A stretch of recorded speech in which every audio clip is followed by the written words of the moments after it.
આપણે આવી ગયા છે મધુવંતી નદીના કિનારે. એટલે અહીંયા મધુવંતી નદી અને સમુદ્રનું સંગમ એકદમ આપણને નજીકથી જોવા મળશે.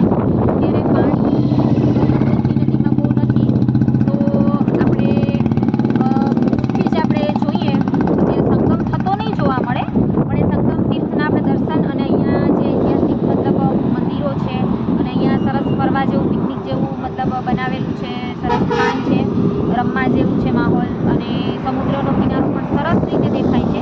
તો આપણે એ બધું જોઈએ. આપણે આવી ગયા છે મધુવંતી નદીએ. ચાલો મારી સાથે.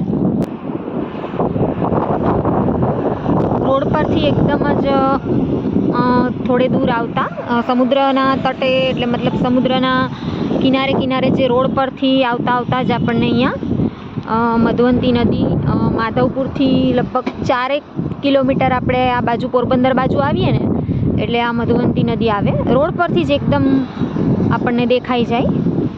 અને અહીંયા સરસ ડેવલપમેન્ટ થયું છે, સરસ મતલબ વૃક્ષારોપણ છે અને સરસ મજાનો એકદમ જગ્યા પણ ખૂબ સરસ છે. તમે જોઈ શકો છો રિનોવેશનનું કામ પણ ચાલુ છે. ગ્રીનરી પણ સરસ છે.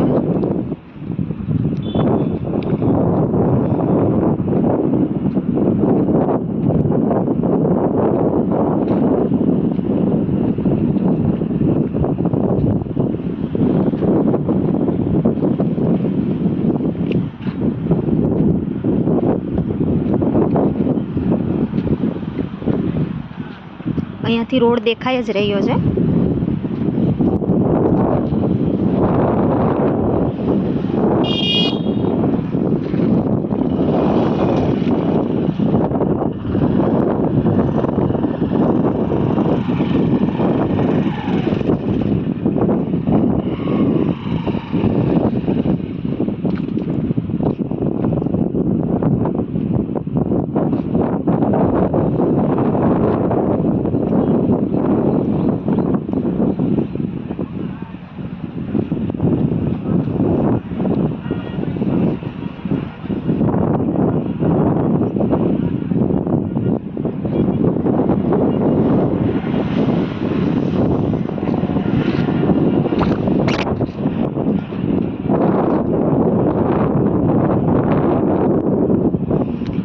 સરસ એકદમ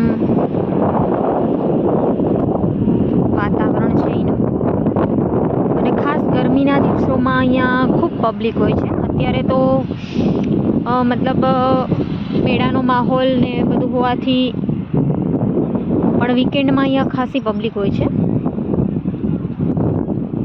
પણ અત્યારે ઉત્સવનો માહોલ છે, ઠાકોરજીના વિવાહનો અને મેળાનો માહોલ છે, એટલે ઓછી પબ્લિક છે.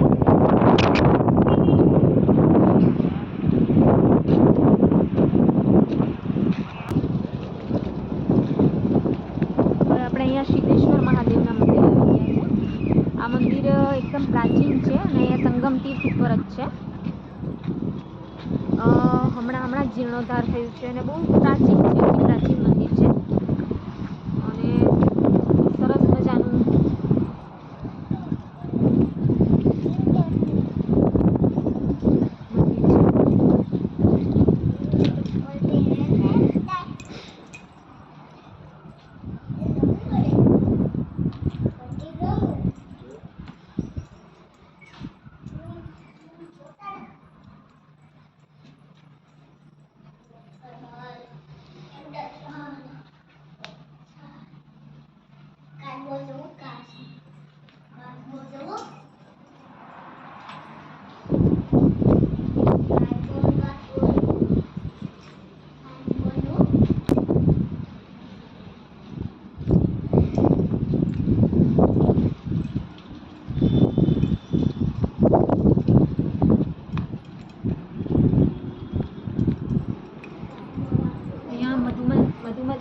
મધુવંતી નદીના કિનારે જ અહીંયા સિદ્ધેશ્વર મહાદેવના મંદિરમાં જ, એટલે કે મંદિરની અંદર જતાં જ અહીંયા વરાહકુંડ છે.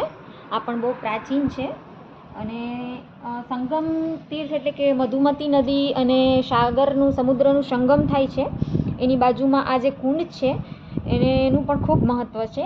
એક દહીં દૂધનો કુંડ પણ છે, પણ એનું કામકાજ ચાલુ છે એટલે ત્યાં જવા દેવાની ના પાડી છે. તો આપણે આ વરાકુંડ જોઈએ. નાનકડો એવો સુંદર કુંડ છે, સરસ મજાના પગથિયા અને સરસ વ્યવસ્થા કરેલી છે. સરસ મજાનો આ વરાકુંડ છે.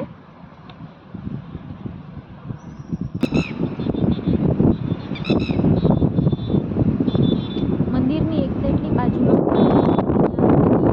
આવી ગયા છે. તમે જોઈ શકો છો એક શિવલિંગ છે વચ્ચે.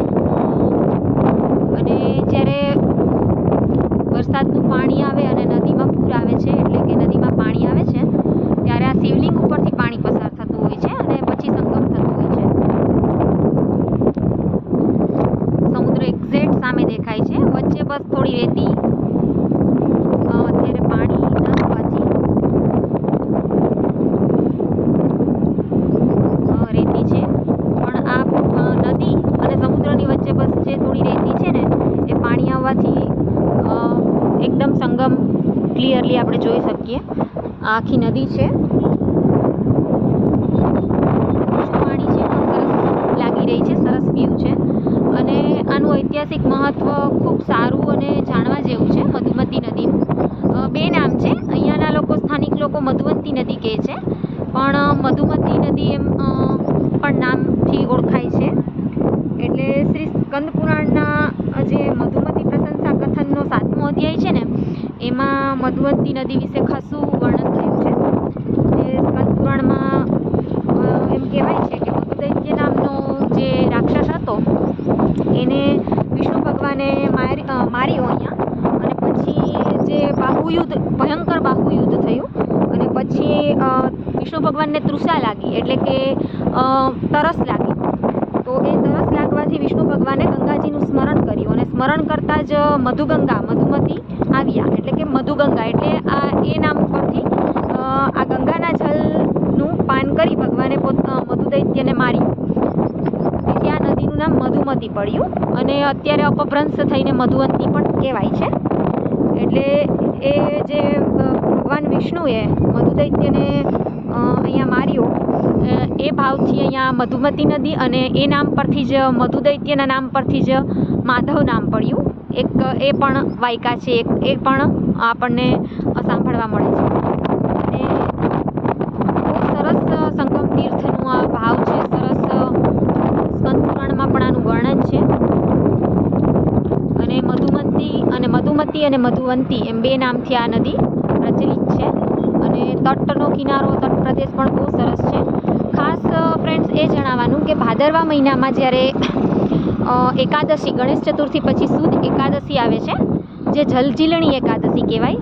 અને ખાસ જે આપણે માધવરાયજીનું ગોદનું સ્વરૂપ એટલે કે ગોપાલરાયજી જોયા, એ ગોપાલરાયજી છે એ અહીંયા મધુવંતી નદીએ જલ ઝીલવા પધારે છે. ત્યારે નદીમાં જલ ભરપૂર હોય છે અને આ શિવલિંગ ઉપરથી જ પાણી જતું હોય છે અને સમુદ્ર સાથે સંગમ એકદમ ક્લિયર હોય છે. એટલે ઠાકોરજી જલ ઝીલવા પધારે છે. માધવ મંદિરેથી વાજતે ગાજતે પાલખીમાં ગોપાલરાયજી, માધવરાયજી અહીંયા જલ ઝીલવા પધારે છે. અને પછી અહીંયા જે દૂધનો કુંડ છે અને વરાકુંડ છે એમાં પણ સ્નાન કરે છે. અને એક લાવો છે કે માધવપુરવાસીઓ છે એ ઠાકોરજીની સાથે ત્યારે સ્નાન કરી શકે છે. એટલે કે ઠાકોરજીને મુખિયાજીએ ગોદીમાં પધરાવીને જલ ઝીલતા હોય એવી રીતના ઠાકોરજીની સાથે મુખિયાજી સ્નાન કરે છે. અને અહીંયા જે સાથે આવેલા ભાવિકો, ભક્તજનો અને ગ્રામજનો પણ મધુવંતી નદીમાં અને એ કુંડોમાં ઠાકોરજીની સાથે સ્નાન કરે છે. એટલે એ એક અદ્ભુત અને અલૌકિક લાવો છે, જે ભાદરવા સુદ એકાદશી, ગણેશ ચતુર્થી પછીની એકાદશી આવે ત્યારે હોય છે જલ ઝીલવાનું. એટલે માધવરાયજી આમ જોઈએ ને તો 4 વાર બહાર પધારે છે. એટલે કે મંદિરની, નિજ મંદિરની બહાર 4 વાર પધારે છે. એક ચૈત્ર મહિનામાં રામનવમીથી બારસ સુધી જે વિવાહ ઉત્સવ હોય છે ત્યારે બહાર પધારે છે, ત્યારે યુગલ સ્વરૂપ બહાર પધારે છે. બીજું દેવ દિવાળીમાં અહીંયા તુલસી વિવાહ નિમિત્તે લગ્ન થાય છે ઠાકોરજીના વાજતે ગાજતે. અને આવી જ રીતના સરસ એકદમ માહોલ હોય છે. અને બસ ફક્ત મેળો નથી હોતો, બાકી બધું જ એ જ રીતના ઠાકોરજીના વિવાહ ધામધૂમથી થાય છે. ઠાકોરજી વનમાં પધારે છે, વિવાહ થાય છે. અને માતાજી રૂક્ષ્મણીજી અને ઠાકોરજી બંને બહાર પધારે છે નિજ મંદિરની. એટલે 2 વખત એવી રીતના યુગલ સ્વરૂપે આખા વર્ષમાં ઠાકોરજી નિજ મંદિરની બહાર પધારે. અને અને 2 વખત માધવરાયજી એકલા એટલે કે ગોપાલરાયજી પાલખીમાં બિરાજીને એક આ ભાદરવા સુદ એકાદશી જલ ઝીલવા માટે અહીંયા વધારે છે મધુવંતી નદીએ. અને બીજું એક હોળીના બીજા દિવસે ડોલ ઉત્સવ હોય છે, ત્યારે માધવરાયજી વનમાં પધારે છે ડોલ ઉત્સવ, ડોલ ખેલવા માટે. એટલે આવી રીતના માધવરાયજી 4 વખત નગરયાત્રાએ કહો કે નગરજનોને સામેથી દર્શન દેવા પધારે છે. એ પણ માધવપુરવાસીઓ માટે ખૂબ સુંદર અલૌકિક લાભ છે. તો આપણે જોઈ શકીએ મધુવંતી નદીનો અને સમુદ્રનો સરસ મજાનો સનસેટ થઈ ગયો છે. સરસ રોડ પરથી જ અને જલ હોય, પાણી હોય નદીમાં ત્યારે તો ખૂબ સરસ લાગે છે. આ મેઇન હાઈવે છે એટલે આ સંગમ તીર્થનું ખૂબ મહાત્મય છે. અને હું આશા રાખું છું કે તમને બધાને આ મધુવંતી અને સંગમ તીર્થનો આ વિડીયો ખૂબ ગમ્યો હશે. ચોક્કસથી લાઈક કરો, શેર કરો અને ચેનલને સબસ્ક્રાઈબ કરો. સબસ્ક્રાઈબનું બટન જલ્દીથી દબાવી દો અને આપણે હવે અહીંયા મધુવંતી નદીનો આ સરસ મજાનો વ્યૂ જોઈએ અને આગળ વધીએ. તો ફ્રેન્ડ્સ, તમને આ મધુવંતી નદી અને આ સાગર સાથે સંગમ સ્થળ જોવાની મજા આવી હશે, ખૂબ ગમ્યું હશે. જલ્દીથી ચેનલને સબસ્ક્રાઈબ કરો, લાઈક કરો અને શેર કરો. ફરીથી એક નવા સ્થળ સાથે, માધવપુરના મેળાના માહોલના વિડીયો સાથે અને અવનવી વાતો લઈને, માધવપુરનું મહાત્મય લઈને ફરીથી એકવાર નવા વિડીયો સાથે માધવપુર વિઝિટમાં ચોક્કસથી મળીશું. ત્યાં સુધી sign out from Tina. Thank you from Tina.